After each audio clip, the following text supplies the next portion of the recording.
September 26 ഇന്നത്തെ daily reflection നമ്മുടെ കുഞ്ഞുങ്ങൾ എന്ന തലക്കെട്ടോടുകൂടി പിന്നീടുള്ള കുടുംബത്തിലെ ഭാഗമാണ്. പലപ്പോഴും മദ്യാസക്തിയുടെ ആ കരാളഹസ്തങ്ങളിൽപ്പെട്ട് നമ്മൾ ഉള്ളുന്ന സമയത്ത് നമ്മുടെ മക്കൾ അത് അവരുടെ ഓർമ്മ എത്രത്തോളം ഉണ്ട് എന്നതിനനുസരിച്ചാണ് പലർക്കും ഉണ്ടായിട്ടുള്ളത്. പക്ഷെ പല സുഹൃത്തുക്കളും പറഞ്ഞു കേൾക്കാറുണ്ട്, അവരുടെ മുതിർന്ന അല്ലെങ്കിൽ അത്യാവശ്യം കാര്യങ്ങളൊക്കെ മനസ്സിലാക്കുന്ന രീതിയിലുള്ള ആ മക്കളെ സംബന്ധിച്ചിടത്തോളം അവരുടെ ആവശ്യമുള്ള സമയത്ത് ഈ മദ്യാസക്തനെ വേണ്ട രീതിയിൽ കിട്ടിയിട്ടുണ്ടാവില്ല. മറ്റ് കുട്ടികളൊക്കെ അവരുടെ അച്ഛൻ എന്ന് അഭിമാനത്തോടു കൂടി അല്ലെങ്കിൽ അമ്മ എന്നൊക്കെ പറഞ്ഞുകൊണ്ട് അഭിമാനത്തോടു കൂടി പ്രസന്റ് ചെയ്യുമ്പോൾ ഇവിടെ മദ്യാസക്തരായ ആളുകൾ വളരെ മോശപ്പെട്ട നിലയിലേക്ക് മാറുകയും അവർക്ക് തങ്ങളുടെ അച്ഛനാണത് എന്ന് പറയുന്നതിൽ നിന്ന് അവരെ തടയുന്ന ഒന്നായി മാറുകയും ചെയ്യാണ്. പലപ്പോഴും അവരുടെ ഉള്ളിൽ വളരെയധികം വിഷമം ഉണ്ടാവും. തങ്ങളുടെ ജീവിതം മാത്രം എന്താണ് ഇത്തരത്തിലേക്ക് ആയത്, വല്ലാത്തൊരു ട്രോമയിലേക്കൊക്കെ പല കുട്ടികളും പോകാനുള്ള സാധ്യത ഉണ്ട്. മാത്രമല്ല പല മദ്യാസക്തരും മക്കളെ അമിതമായിട്ട് ഉപദ്രവിക്കുന്ന രീതിയിലേക്കൊക്കെ മാറുമ്പോൾ അതും അവരിൽ വലിയ രീതിയിലുള്ള സ്വഭാവ വൈകല്യങ്ങളൊക്കെ ഉണ്ടാവും. അപ്പോൾ മദ്യാസക്തൻ കൂടിയൊക്കെ നിർത്തിക്കഴിഞ്ഞാൽ ഉടൻ തന്നെ മക്കള് വളരെ നല്ല രീതിയിലേക്ക് മാറണം എന്ന് സ്വാഭാവികമായിട്ട് ആഗ്രഹിക്കും. ഇവിടെ നമുക്ക് എല്ലാ കാര്യങ്ങളിലും നമ്മൾ ഈ ഉടമ അടിമ എന്ന് പറയുന്ന മനോഭാവം, നമ്മുടെ ഒരു ധാരണ ആദ്യം ഉണ്ടാവുക, ഏടെ പ്രോഗ്രാമിലൊക്കെ വരുന്നതിന് മുന്നേ ഉണ്ടായിരുന്ന ധാരണ നമ്മുടെ മക്കൾ നമ്മുടെ അടിമയാണ്, അല്ലെങ്കിൽ അവരെ നമുക്ക് നമ്മുടെ ഇഷ്ടത്തിനാണ്, നമ്മുടെ മക്കളാണെന്ന് പറയുന്ന ആ ഒരു പ്രത്യേക കാര്യം. അവിടെയാണ് ആൽക്കഹോളിക്സ് അനോണിമസിന്റെ പ്രോഗ്രാം. അങ്ങനെ ആരും ആരുടെ അടിമയൊന്നുമല്ല. പല കാരണങ്ങളെ കൊണ്ടാണ് മക്കളുടേതായ ഇൻഡിവിജ്വൽ വ്യക്തിത്വമാണ്. അപ്പോൾ മുതിർന്നു പോയ മക്കളുമായിട്ട് അവരെ നമ്മൾ വിചാരിച്ച വഴിയിലേക്ക് അവർ എത്തുന്നില്ല എന്ന പരാതികൾ ആദ്യം മാറ്റാനാണ് പറഞ്ഞത്. പിന്നെ അവര് വളരെ പെട്ടെന്ന് തന്നെ എല്ലാവർക്കും, ചില ആളുകളൊക്കെ ഇപ്പോൾ ഏടെ മീറ്റിങ്ങിലും മക്കളുമായിട്ടുള്ള നല്ല സൗഹൃദം കേൾക്കാം, നല്ല രീതിയിൽ പോകുന്ന ആളുണ്ടാവും. പക്ഷെ നമുക്കത് സാധിച്ചിട്ടില്ല എന്ന് വെച്ചിട്ട് നമ്മളത് മറ്റുള്ളവരുമായിട്ട് കമ്പയർ ചെയ്യേണ്ട കാര്യമൊന്നുമില്ല. എല്ലാവരും ഒരേപോലെയൊന്നുമല്ല. അല്ലെങ്കിൽ അതൊരു നല്ല മാതൃകയാണോ എന്ന് ചോദിച്ചാൽ അവർക്കത് സാധിച്ചു, എല്ലാവർക്കും അത് സാധ്യമാകണമെന്ന് യാതൊരു നിർബന്ധവുമില്ല.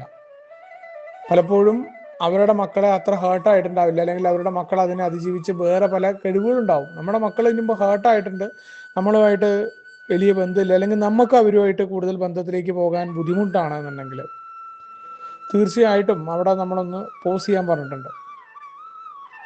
അപ്പോൾ അവരുടെ വെറുപ്പിന് കാരണമായ പ്രവൃത്തി നമ്മളാണ് എന്ന് നമ്മൾ തിരിച്ചറിയുന്നു.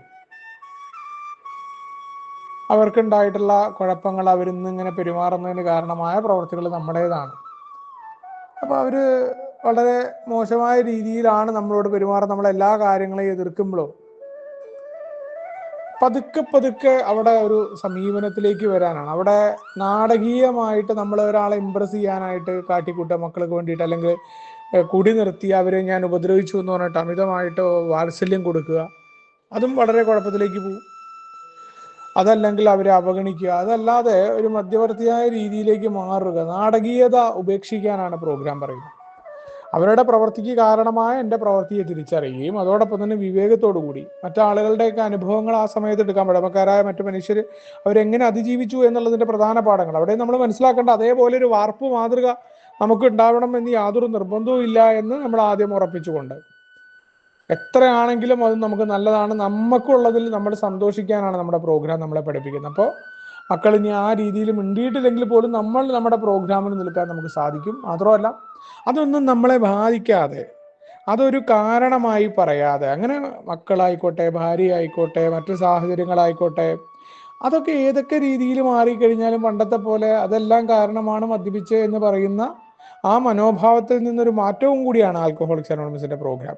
ഇവിടെ ആളുകൾ, സാഹചര്യങ്ങളൊക്കെ ഏതൊക്കെ രീതിയിലായിക്കോട്ടെ, മക്കൾ ഏത് രീതിയിൽ എന്നോട് പെരുമാറിയെന്നല്ല, വിഷമം ഉണ്ടാവും. പക്ഷെ ആ അത്തരം വിഷമങ്ങളെയും അതിജീവിക്കുന്ന ഒരു പ്രോഗ്രാമിലാണ് ഞാനെന്ന ബോധ്യം എനിക്കതിന് എൻ്റെ ഫെല്ലോഷിപ്പ് ഉണ്ട്. അവിടെയാണ് ദൈവഹിതത്തെയൊക്കെ പ്രയോഗിക്കേണ്ട മേഖല അവിടെയാണ്. കാരണം എന്താണ്, ആൽക്കഹോളിക്സ് അനോണിമസിന്റെ പ്രോഗ്രാം എൻ്റെ ജീവിതത്തെ ഞാൻ ആകുന്ന രീതിയിലേക്ക് സ്വീകരിക്കാനായിട്ട്, അല്ലെങ്കിൽ ആ ജീവിതമാകുന്ന രീതിയിലേക്ക് എന്നെ മാറ്റാനുള്ള പരുവപ്പെടുത്തലിനാണ് എന്നെ പ്രാപ്തമാക്കുന്നത്.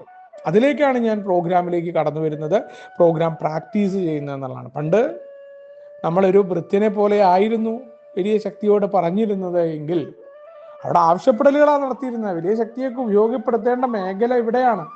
ഈ ഒരു മേഖലയിൽ മക്കളുടെ കാര്യങ്ങളിൽ വളരെ കൃത്യമായിട്ട് ഞാൻ എങ്ങനെയാണ് അതിനെ ഉപയോഗപ്പെടുത്തേണ്ടത്, അവരുടെ സ്വഭാവ ദൂഷ്യത്തിന് കാരണമായ പ്രവർത്തികൾ എൻ്റേതാകുമ്പോൾ വളരെ സാവധാനമെടുത്തിട്ട് അവിടെ നാടകീയത ഇല്ലാതെ തന്നെ അതിനെ ആക്സെപ്റ്റ് ചെയ്യണം. അവരിനി വരുന്ന സമയത്ത് വരട്ടെ, ഞാൻ എൻ്റെതായ കടമകൾ കൃത്യമായി ചെയ്യുന്നുണ്ട് എന്ന് ഉറപ്പുവരുത്തുക.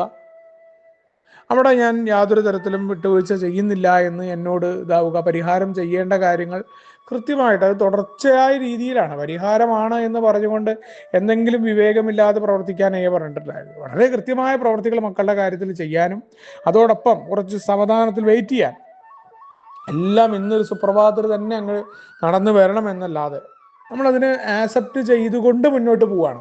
അതല്ല അയ്യോ എന്നും എനിക്ക് വിഷമാണ് അവർ മിണ്ടിയില്ല എന്ന് പറഞ്ഞുകൊണ്ടല്ല, പരിപൂർണമായി അവരെ ആ രീതിയിൽ അവരെങ്ങനെയാണോ ഇപ്പോൾ ആ രീതിയിലേക്ക് എന്നെ സ്വീകരിക്കാൻ അതിന് പ്രാപ്തമാകുന്ന ഞാൻ പ്രോഗ്രാമിലാണ് എന്ന ഒരു കൃത്യമായ ഓർമ്മപ്പെടുത്തലാണ് ഇന്നത്തെ ഡെയിലി റിഫ്ലക്ഷൻ. നമുക്കൊരു വേണ്ടേ പറയുന്നത് മുന്നോട്ട് പോകാം. ശുഭദിനം, സുപ്രഭാതം.